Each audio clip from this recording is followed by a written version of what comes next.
Alo, assalomualaikum, bo'lmayaptilar. Alo, kim aydi? Men ba'zan ayol. Ba'zan bo'lmayaptilar, ammo jon tavri. O'chiribmanmi? Do'stim numberdan so'rajoqman. Nima ahamsizlik bo'lmay. Chilli o'ttirdan o'g'irlaydi, ammo naqdalasa diktorni. Ağlasam hiç var abi yani. Konu pizdes gayet tutmadan. Bu gülen oynatmadı ya ama 3 yıl hayatı ne sandı? Pizdes sana. Ana hiç vaktan izin yanasın. Doğru benim ulan kuruluştum değil mi? Onun zaman aramda orada sandım.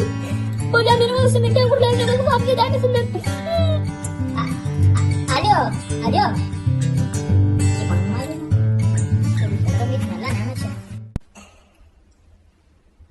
Ой, пришел мой зятек. Ko'rikun, g'iydim saylarni go'zdir ko'rikun. Nechik durmushda. Ay ko'ringan boqida mendan o'qqilar yalchiq mandal bilan. O'g'ilchigida chilim chekkanmi? Pizzu.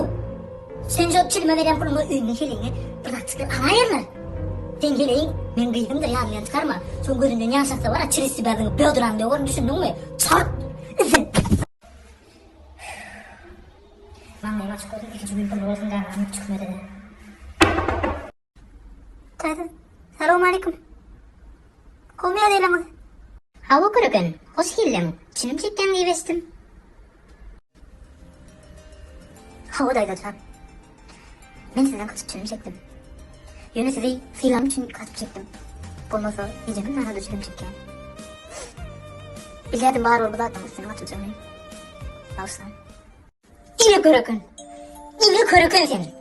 Geçen gün bitir filan olsam minim filan. Var ne bitti? Çinim çekken mi? Çok mesele var. Молодец, bugün şimdi bir klibe gel. Al kolum tane oraya. İstediğin kol tane oraya elektronla uymana. Oha! Bak şimdi biz sen boş verir korukun. Biliyordun ha kolumda. İstediğin klip bir de bak. Yok değil. İstediğin Okuy to, ne mi düşünüyorsun? Soru ya, ederdin mi?